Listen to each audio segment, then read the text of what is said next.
Education for you में आपका स्वागत है। आज हम देखेंगे पर्यावरण अध्ययन का मॉडल पेपर 2। चलिए शुरू करते हैं। पहला प्रश्न है, शुद्ध जल के अभाव की निम्नांकित वजहों में से जो अनुपयुक्त हो उसे चुनिए।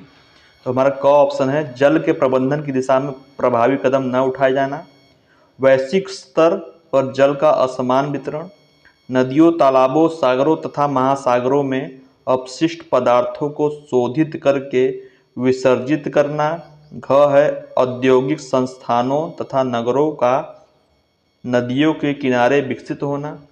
तो इसमें जो अनुपयुक्त है वो हमारा ऑप्शन ग हो जाएगा, इज द राइट आंसर। देखते हैं क्वेश्चन दूसरा, मानव शरीर की सबसे छोटी ग्रंथि कौन सी है? तो क ऑप्शन है थायराइड, ख अग्नाशय, ग पैराथायराइड, घ पिट्यूटरी या पीयूष ग्रंथि। जो मानव शरीर की सबसे छोटी ग्रंथि है उसका नाम है पिट्यूटरी ग्लैंड या पीयूष ग्रंथि, और मानव शरीर में जो सबसे बड़ी ग्रंथि है उसका नाम है यकृत। चलिए क्वेश्चन थर्ड देखते हैं, पीलिया रोग में कौन सा अंग मुख्य रूप से प्रभावित कहा जाता है? तो क है फेफड़ा, ख किडनी, और आपका ग है आंत और यकृत। तो ठीक है, जो इसका राइट आंसर होगा यकृत। हमारा ऑप्शन नंबर जो है घ इज द राइट आंसर।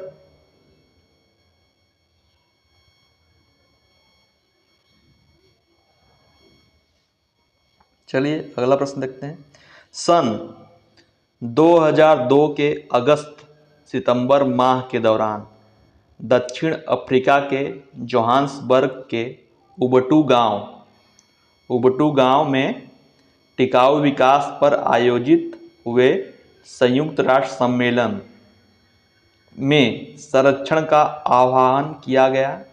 तो क ऑप्शन है, जल, ऊर्जा, स्वास्थ्य, कृषि तथा जैव विविधता, ख है जल, जीवाश्म, स्वास्थ्य, कृषि तथा जैव विविधता, ग है जल, अनवीनीकरण संसाधन, स्वास्थ्य, औद्योगिक विकास तथा मानव प्राणियों, घ है जल, नवीनीकरण, खनिज संसाधन, स्वास्थ्य, कृषि तथा जैव विविधता। तो इसका जो राइट आंसर है वो हमारा हो जाएगा ऑप्शन क इज द राइट आंसर।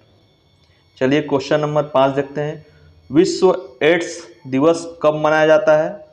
आपके ऑप्शन है 8 नवंबर, 5 जून, 1 दिसंबर या इनमें से कोई नहीं। तो हम सभी जानते हैं कि विश्व में एड्स दिवस मनाया जाता है 1 दिसंबर को, इसलिए ग हमारा राइट आंसर हो जाएगा। चलिए आगे बढ़ते हैं। प्रश्न 6, मलेरिया के कारण होता है, मलेरिया किसके कारण होता है? कवक, प्लाज्मोडियम, एंटी अमीबा, जीवाणु। तो देखिए जो मलेरिया होता है वह प्लाज्मोडियम के कारण होता है, तो ऑप्शन हमारा जो ख है इज द राइट आंसर। चलिए आगे बढ़ते हैं। प्रश्न नंबर 7, वर्ष 1970 में किस प्रजाति के हिरण का संरक्षण करने हेतु हागुल परियोजना की शुरुआत की गई? तो आपके ऑप्शन है, पहला सहारा रेंडियर, दूसरा यूरोपियन रेंडियर, तीसरा एफ्रो रेंडियर में, घ एशिया रेंडियर। तो देखिए जो इसका राइट आंसर होगा वो हो जाएगा यूरोपियन रेंडियर। चलिए नेक्स्ट प्रश्न देखते हैं, 8वां, भारत में राष्ट्रीय वन आयोग का गठन वर्ष कौन सा है? 1958 है, 1955 है, 1965 है और 1968 है। सॉरी दोस्तों, वहाँ पे 1968 होगा, तो हमारा जो राइट आंसर है 1968 है, इज द राइट आंसर। और 9 लगता है गलती से आ गया है। क्वेश्चन नंबर 9 देखते हैं, कपास पौधे के किस भाग से प्राप्त होता है? आपके ऑप्शन है बीज से, तने से, पत्तियों से, जड़ से। तो देखिए जो कपास का पौधा होता है वह हमें बीज से प्राप्त होता है। ऑप्शन क हमारा राइट आंसर है। चलिए आगे बढ़ते हैं। प्रश्न 10, भारत में हरित क्रांति के जनक कौन थे? आपके ऑप्शन है Prakash Singh Cairo, APJ Abdul Kalam, MS Swaminathan, उपर्युक्त में से कोई नहीं। तो देखिए जो हमारे भारत में हरित क्रांति के जनक हैं वो हैं Swaminathan, MS Swaminathan is the right answer. चलिए आगे बढ़ते हैं। सन 1913 में वन संरक्षित क्षेत्र के रूप में स्थापित गिरि राष्ट्रीय उद्यान किस सन में अभ्यारण्य का दर्जा प्राप्त पाने में सफल हुआ? तो देखते हैं, इसका ऑप्शन है क 1955 में, सन 2002 में, 1975 में, सन 1965 में। देखिए दोस्तों इसका जो राइट आंसर होगा 1965। चलिए आगे बढ़ते हैं। प्रश्न नंबर 12वां, संयुक्त राष्ट्र संघ का गठन कब हुआ था? ये बहुत ही मोस्ट इंपॉर्टेंट प्रश्न है। तो देखिए संयुक्त राष्ट्र का गठन हुआ था 24 अक्टूबर सन 1945। ऑप्शन हमारा क राइट है। देखते हैं क्वेश्चन नंबर 13, साइलेंट वैली राष्ट्रीय उद्यान किस राज्य में अवस्थित है? गोवा, तमिलनाडु, जम्मू कश्मीर, केरल। तो देखिए साइलेंट वैली जो है राष्ट्रीय उद्यान है वो स्थित है केरल में। घ इज द राइट आंसर।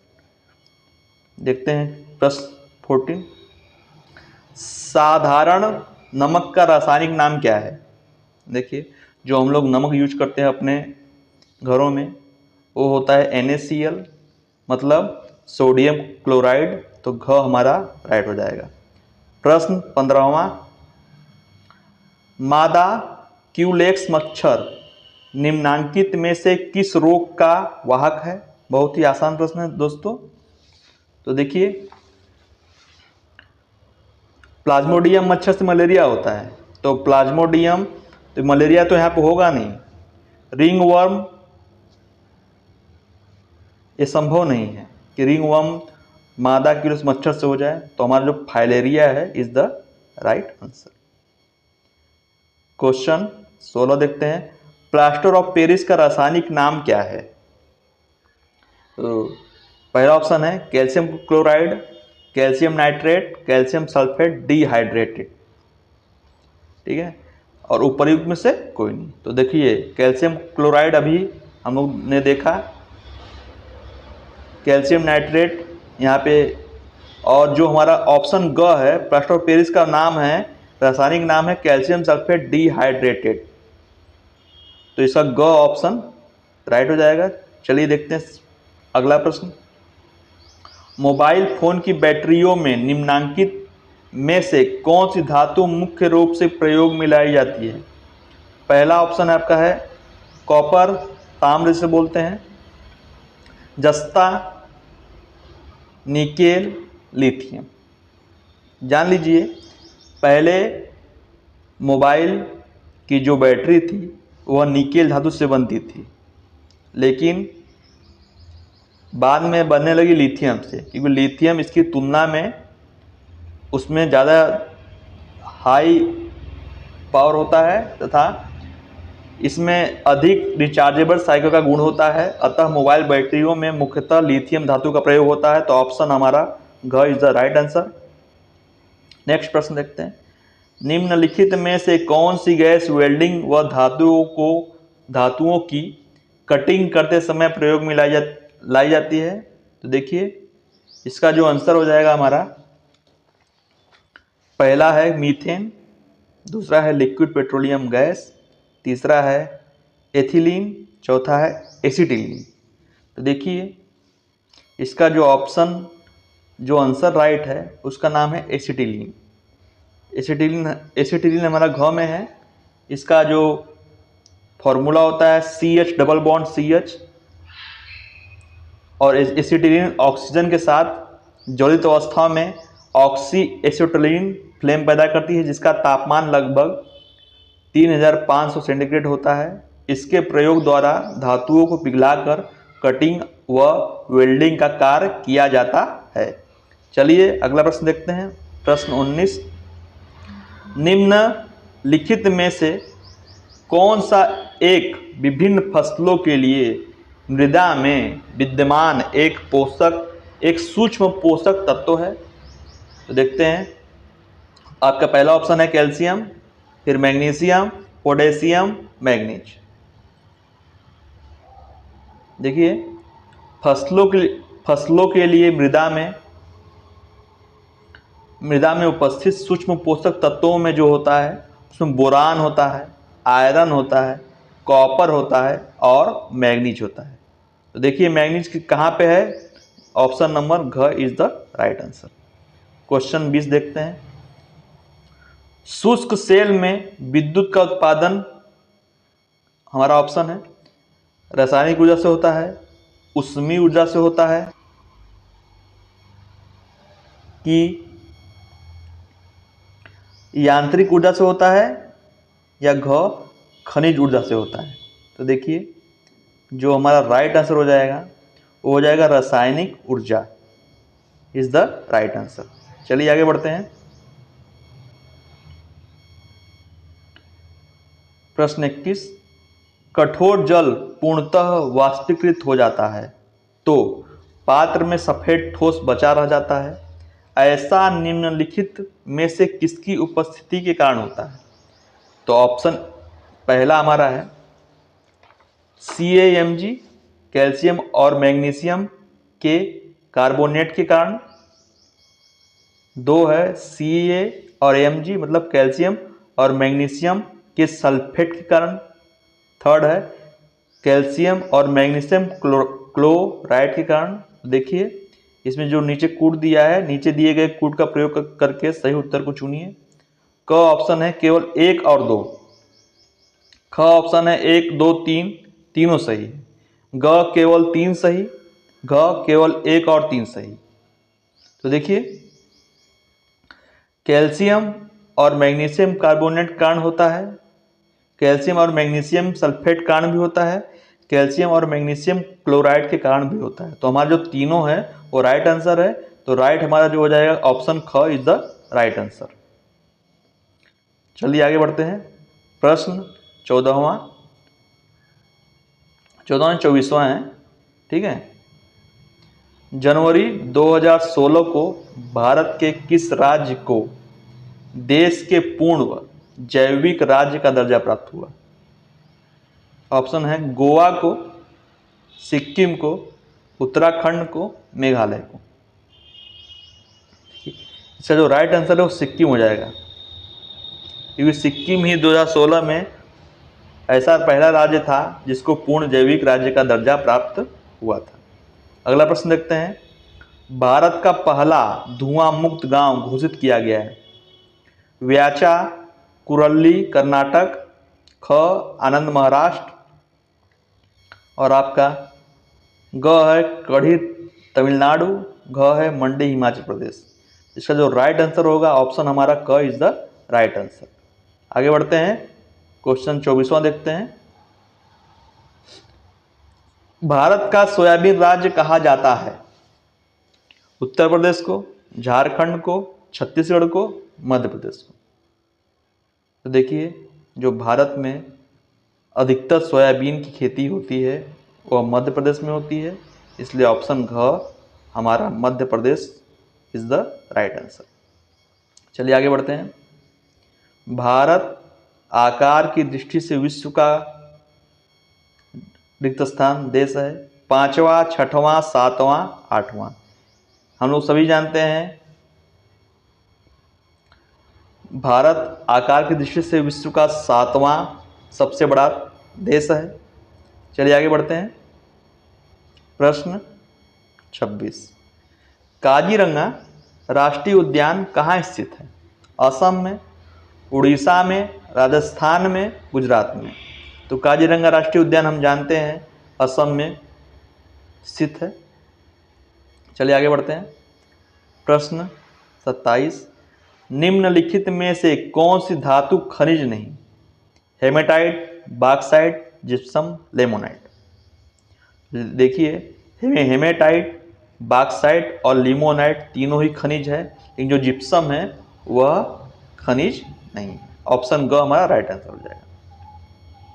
चलिए अगला प्रश्न देखते हैं।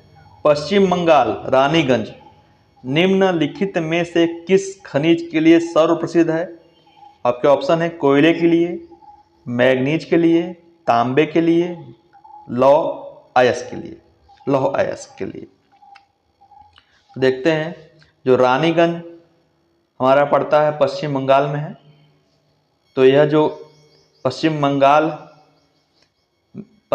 में चावल की खेती भी ज़्यादा होती है, वहाँ के लोग चावल ज़्यादा खाते हैं। और लेकिन खनिज के लिए देखा जाए तो वहाँ पे सबसे अधिक जो उत्पादन होता है कोयले का होता है। तो ऑप्शन क हमारा इज द राइट आंसर। प्रश्न 29 देखते हैं। विश्व स्वास्थ्य संगठन WHO के अनुसार मनुष्य के लिए शीशे की अनुमन्य सीमा बताई गई है।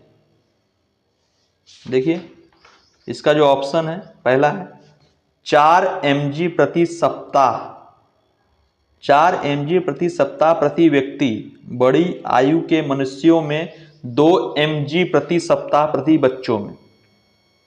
ख है 4 mg प्रति सप्ताह प्रति व्यक्ति बड़ी आयु के मनुष्यों में तथा 0.5 mg से मिलीग्राम होता है प्रति सप्ताह प्रति बच्चों में।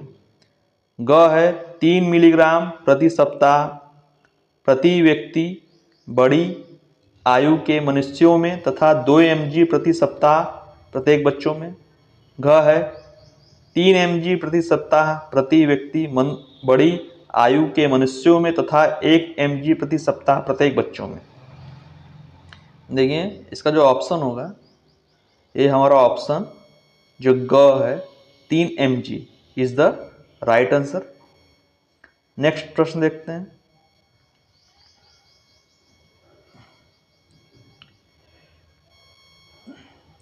निम्नलिखित युक्तियों में से कौन सी जल प्रबंधन युक्ति भारत में लागत की तुलना में अधिकतम लाभ देने वाली युक्ति कही जा सकती है? पहला ऑप्शन आपका स्वचालन शौचालय व्यवस्था में सुधार, अपशिष्ट जल का उपचारोपरांत प्रयोग, वर्षा जल का संचयन, जल का पुनः चक्रण एवं पुनः प्रयोग। देखो स्वचालन शौचालय व्यवस्था में सुधार तो ये तो बहुत ही कॉस्टली है, बहुत ही महंगा पड़ता है। ख है अपशिष्ट जल का उपचारोपरांत प्रयोग, मतलब अशुद्ध जल का दोबारा से उसको शुद्ध करके प्रयोग में लाना, यह भी बहुत ही खर्चीला है। ग है वर्षा जल का संचयन। ग है जल का पुनः चक्रण एवं पुनः प्रयोग। जल का पुनः चक्रण पुनः प्रयोग में बहुत अधिक समय लग जाएगा। तो हमारा जो ऑप्शन ग है इज द राइट आंसर। देखिए दोस्तों यहाँ पे महत्वपूर्ण 30 प्रश्नों की श्रृंखला खत्म हो गई। अब आगे वाले वीडियो में मिलेंगे मॉडल पेपर 3 में। तब तक के लिए नमस्कार।